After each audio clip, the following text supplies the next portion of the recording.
Bonjour, ici Mijou Pelletier pour une émission de l'Église diocésaine au service du diocèse de Sault-Sainte-Marie. Et aujourd'hui, j'ai le grand plaisir de m'entretenir avec Stéphanie Louis-Jean Esprival, travailleuse sociale, pour la 3e émission sur la santé spirituelle et mentale. Alors, bonjour Stéphanie. Bonjour Mijou, bonjour chers téléspectateurs. Et lors de la première émission, numéro 2005, nous avons présenté le contenu des ateliers 1 et 2, les objectifs, le but du programme, le programme qui a pour titre « Promotion de la santé mentale par le moyen de la spiritualité », tel que présenté aux jeunes du secondaire du Conseil scolaire catholique du Nouvel-Ontario. On a aussi parlé de la spiritualité qui va au-delà de la religion et de l'invitation aux élèves de découvrir leur soi authentique. Dans la 2e émission, numéro 2007, nous avons présenté les ateliers 3 et 4 présentés aux jeunes secondaires, mais on a parlé surtout d'acceptation, d'autocompassion, de relations saines, de frontières, de limites. Et aujourd'hui, cette émission présente les ateliers 5 et 6, donc les 2 dernières séances que tu as eues avec les élèves. Donc, on va parler de la gestion du stress aujourd'hui, tel que présenté dans la 5e séance. Explique-nous maintenant ce que tu as fait avec les élèves dans cet atelier. Comme tu dis, Mijou, dans cet atelier, on a parlé de la gestion du stress avec les élèves. Puis le but de cet atelier, c'est d'aider les élèves à comprendre, à apprivoiser, puis normaliser le stress. Donc, il y avait plusieurs activités pour cet atelier. Dans la première activité, on a invité les élèves à penser à un événement stressant au moyen d'un ensemble de scénarios qu'on les avait donnés.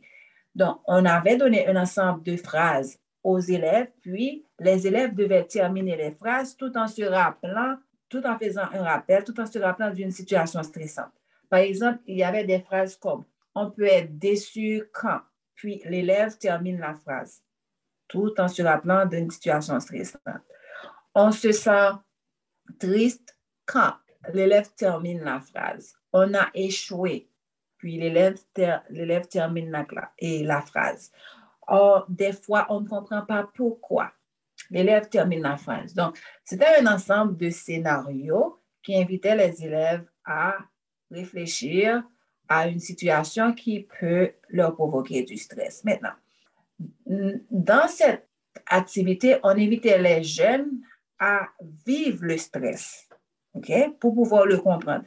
Seule une personne qui a vécu une situation est capable de le comprendre. Donc, on a essayé de faire vivre une situation stressante au moyen de ces scénarios-là aux élèves. Maintenant, après avoir vécu la situation stressante au moyen de ces scénarios, maintenant, on a discuté au moyen d'une vidéo. On a vu avec les élèves c'était quoi le stress, en faisant le lien entre ce qu'il y a dans la vidéo, puis l'expérience qu'ils venaient de vivre à travers les scénarios. Donc, les élèves ont vu que le stress, c'était cette tension, ce malaise qui survient en nous lorsqu'on n'a pas un contrôle sur une situation, une incertitude, ou lorsqu'on a l'impression qu'on n'a pas un contrôle sur une situation. Donc, c'était ça. Donc, par cette activité, on a invité les élèves à comprendre c'était quoi le stress. Maintenant, pour apprivoiser le stress, qu'est-ce qu'on a fait? On a invité les élèves à vivre une situation, à visualiser une situation de stress qu'ils ont vécue dans le passé. Donc, on invitait les élèves à voir, à sentir cette situation dans la tête, dans le corps. Donc, d'essayer de voir quel message cette situation est en train de m'enseigner, quel message cette situation est en train de me donner. En ce sens, on a invité les élèves à pratiquer le non-jugement par rapport aux situations stressantes. Puis le non-jugement par rapport aux émotions fortes aussi que nous sommes en train de vivre par rapport à cette situation stressante-là. Donc, alors, pour pratiquer le non-jugement et puis apprivoiser le stress, un ensemble de questions que les élèves peuvent se poser, étaient capables de se poser, c'était qu'est-ce que cette situation m'enseigne sur moi-même? Qu'est-ce que cette situation m'enseigne sur les autres? Puis, quelles ressources dont je peux disposer pour faire face à cette situation-là? Donc, ainsi, on invite les élèves à apprivoiser le stress, d'écouter le message que le stress est en train de leur donner, puis de ne pas se concentrer sur les émotions négatives, désagréables que la situation elle-même apporte. Donc, c'était ça dans la gestion du stress, c'est ça qu'on a vraiment pratiqué comme activité. Oui. Donc, Stéphanie, la question d'apprivoiser son stress, c'est pas évident. On vit dans un monde de stress. Durant cette pandémie, le tout semble amplifié aussi. Est-ce que c'est possible que l'élève, c'est peut-être quand tu dis de non-jugement, mais des fois, les messages qu'on retient du stress sont des faux messages ou des mensonges qu'on se dit, qu'on interprète. Donc, un autre outil qui a servi, c'est la roue de gestion du stress pour les élèves. Pourquoi penses-tu qu'un tel outil était nécessaire à fournir aux étudiants? OK. Donc, tantôt, je t'avais dit que le but de la cinquième séance, c'était d'aider les élèves aussi à normaliser le stress. Donc, normaliser le stress, c'est aussi de leur donner des outils, des stratégies pour qu'ils soient en mesure de faire face au stress. Okay? Donc, dans cette roue-là, il y avait un ensemble de stratégies que les élèves pouvaient utiliser pour gérer leur stress. Par exemple, en fonction devant une situation stressante, qu'est-ce que je fais? Est-ce que je respire? Est-ce que je ris? Est-ce que je dessine? Est-ce que je demande de l'aide? Qu'est-ce que je fais en présence d'une situation comme ça? Donc, c'était ça, le but de la roue de gestion de stress, la roue de stress. Oui, un outil très nécessaire. Oui, une boîte à outils pour les élèves. Alors, Stéphanie, j'ai vu qu'il y avait une partie portant sur une auto-réflexion sur la meilleure façon, la meilleure stratégie de faire face au stress. Peux-tu expliquer le sens d'une telle réflexion? Te rappelles-tu, Mijou, lors de la première séance, je t'avais dit que moi, si on peut dire, je peux me considérer comme l'expert. C'est-à-dire, c'est moi qui décide des compétences, qui dirige l'intervention. Mais aussi, on voulait donner un peu de pouvoir aussi aux élèves. Donc, c'est dans ce même but que cette autoréflexion, elle était construite. Donc, c'était d'aider les élèves à... C'est vrai que moi, j'apportais des stratégies et je leur outillais je leur outillais pour qu'ils soient en mesure de faire face au stress. Par contre, il se peut qu'eux aussi, dans le passé, ils avaient déjà leur propre stratégie pour faire face au stress. Donc, peut-être que ce n'était pas leur première conversation, leur première discussion ou conversation avec moi dans un groupe. Donc, avec cette autoréflexion, j'invite, parmi les outils que j'avais donnés aux élèves, je leur invitais à choisir quel type d'outils ils voulaient eux-mêmes pour faire face au stress. Je leur invitais à approprier de cet outil-là que eux-mêmes, ils veulent. Donc, dans la roue, ils pouvaient choisir ça me va. Ceci est dépendant aussi de leur intérêt, de leur choix. Donc, je leur invitais à s'approprier de quel type d'outils que eux ils veulent pour faire face au stress. Parce qu'une chose qu'on doit savoir aussi, Mijou, c'est que nous n'avons pas les mêmes stratégies pour faire face au stress. La stratégie qui marche pour moi peut ne pas marcher pour toi. Par exemple, moi, je peux utiliser la respiration. Je sais que cette stratégie, elle marche pour moi pour faire face au stress.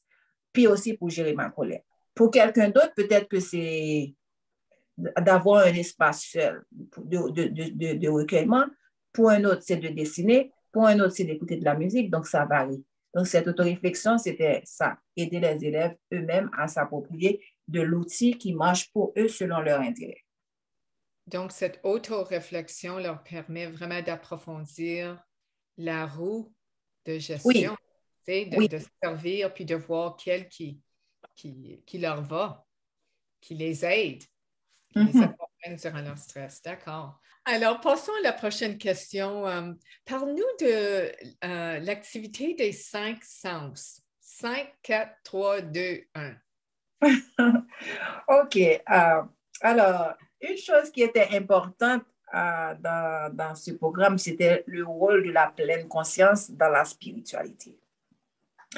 Alors, le but de cet exercice, c'est d'aider les élèves à distraire leurs pensées lorsqu'ils font face à une situation stressante ou lorsqu'ils vivent des émotions fortes.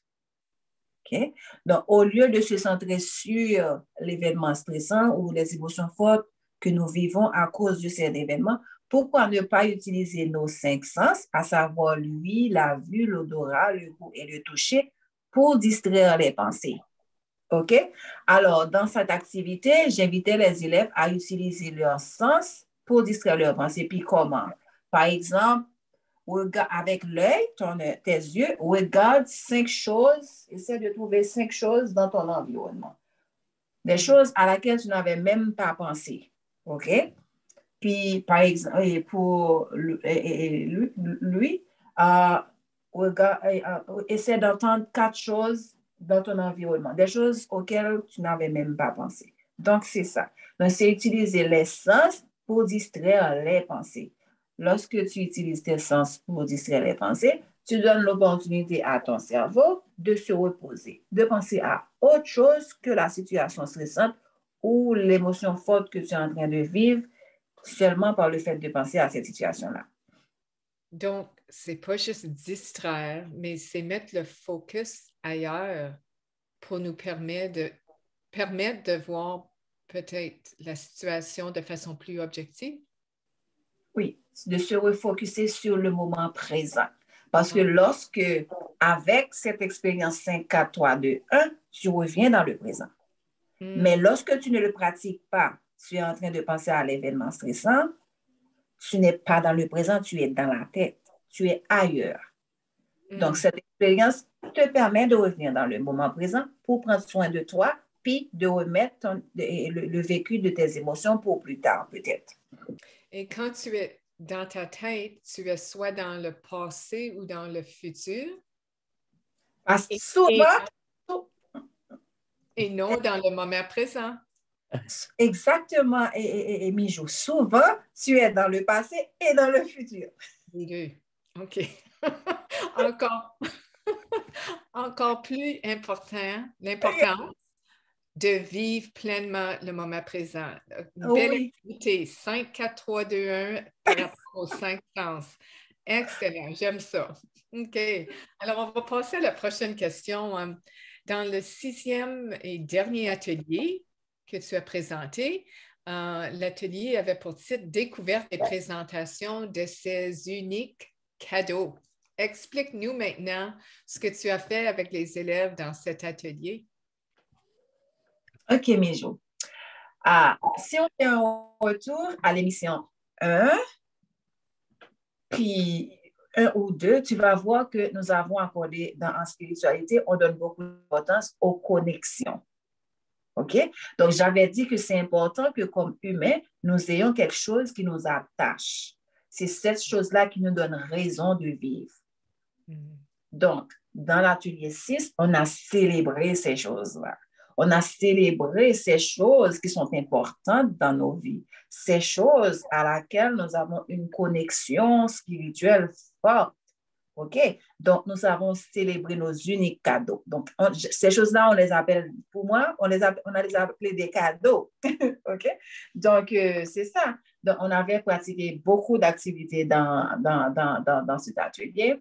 Les jeunes pouvaient apporter une chose, comme on célébrait les choses qui sont importantes dans nos vies. Donc, alors, on autorisait les élèves à apporter des choses qui sont importantes dans leur vie. Comme c'était COVID, même s'ils n'avaient pas apporté les choses, on les invitait à dessiner ces choses-là. Par exemple, pour beaucoup d'élèves, leur animal de compagnie, c'est très important pour eux. Okay? Pour beaucoup d'autres, la peinture, c'est très important pour eux. Pour beaucoup d'autres, c'est la famille. Donc, on a célébré ces choses-là dans l'atelier 6. C'est ça qu'on a fait. Puis aussi, on avait une autre activité sur la gratitude.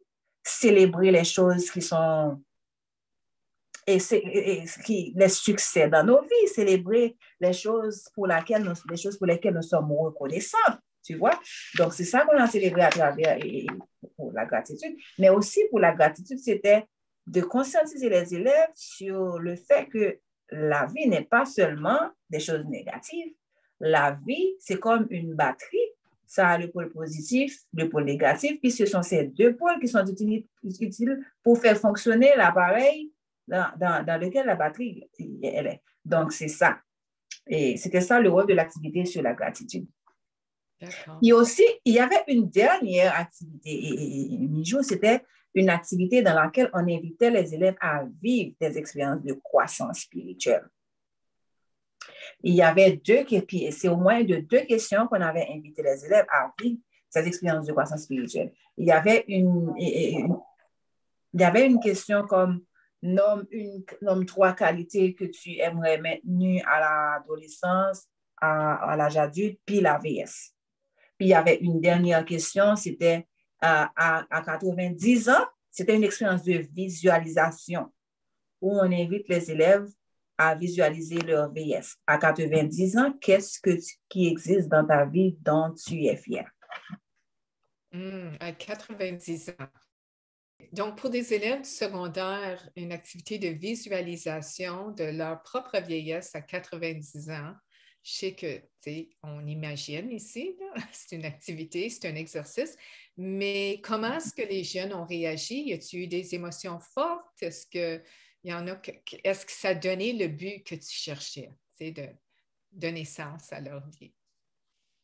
Exactement, Mijou. C'était l'activité dans laquelle j'ai vraiment vu comme l'expérience d'émotions fortes en ces élèves-là.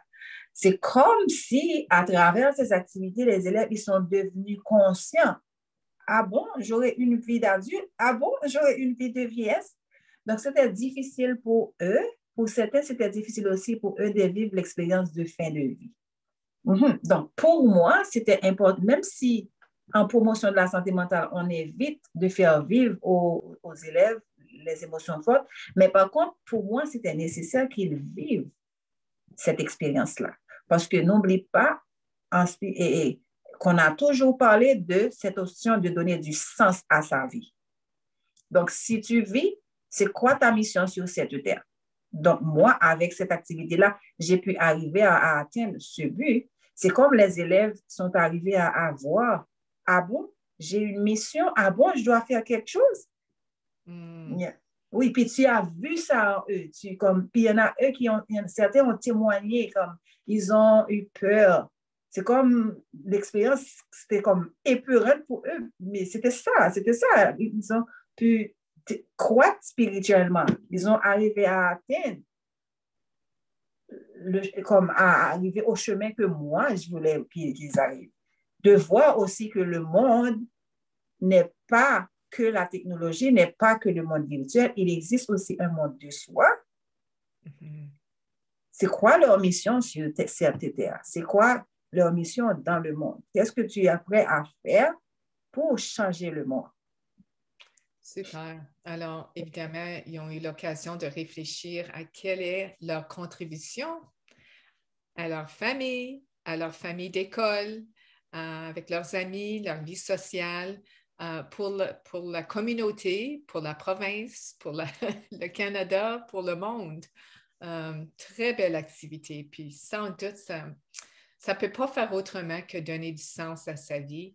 Puis le fait que les exercices que tu as faits avec eux leur a permis de confirmer puis de nommer cette contribution qu'ils ont apportée, les cadeaux qu'ils ont.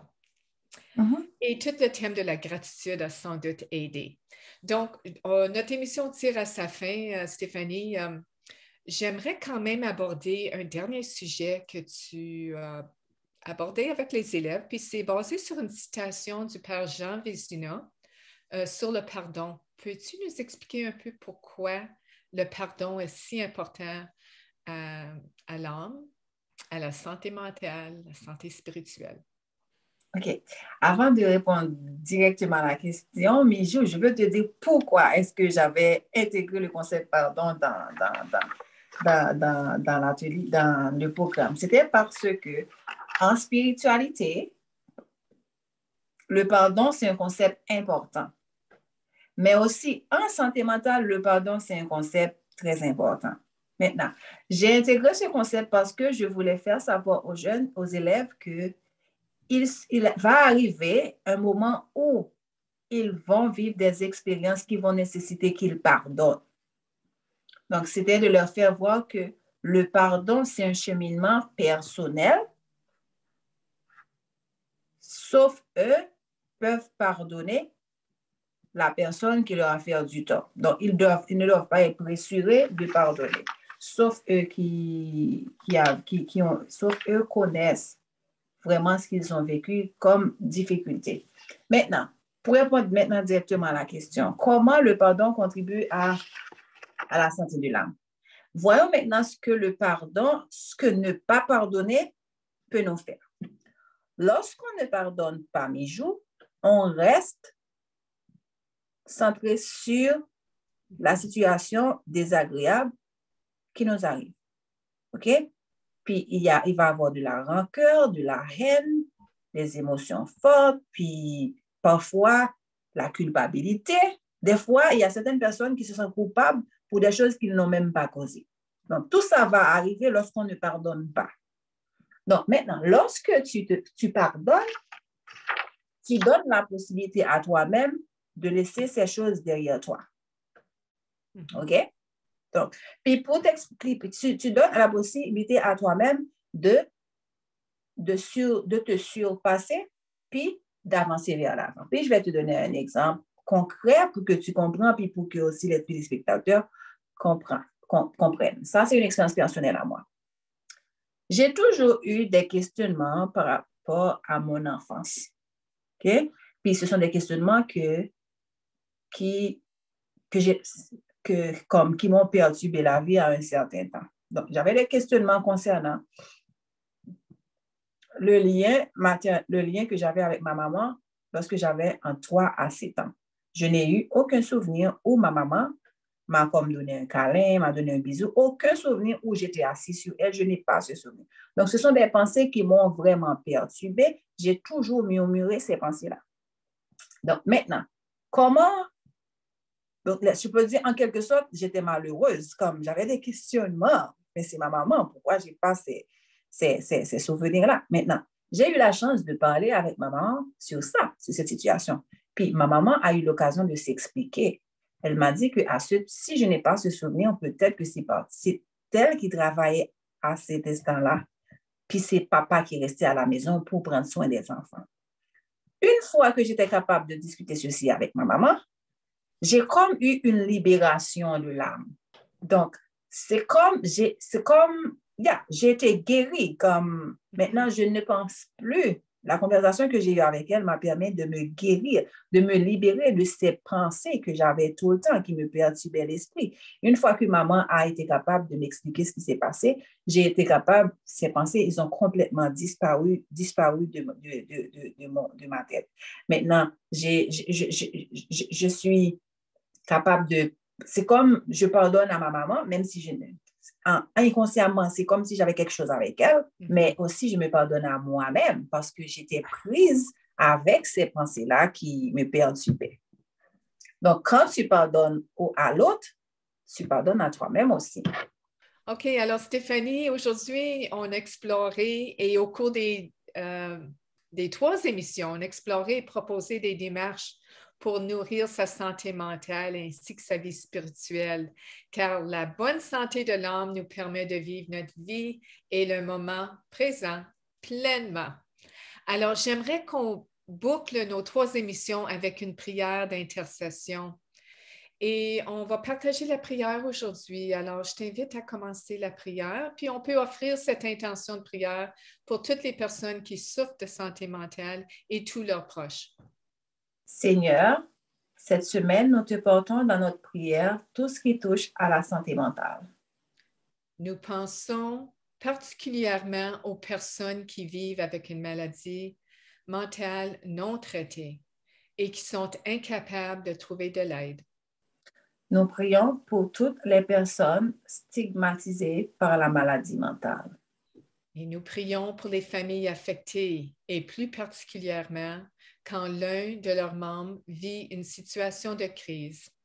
Nous prions pour ceux qui ont perdu un être cher à cause du suicide résultant d'une telle situation.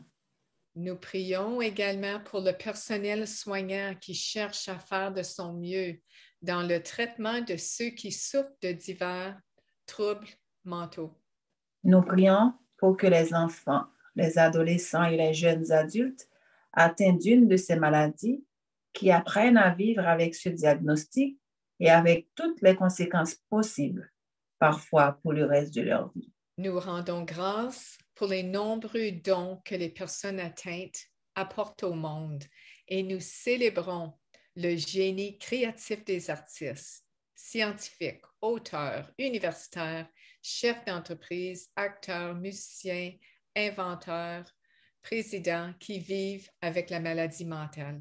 Toujours, nous te confions, ô notre Dieu, tous les mystères et la complexité de l'esprit humain, tout ce qui nous incite à comprendre que nous sommes créés à ton image.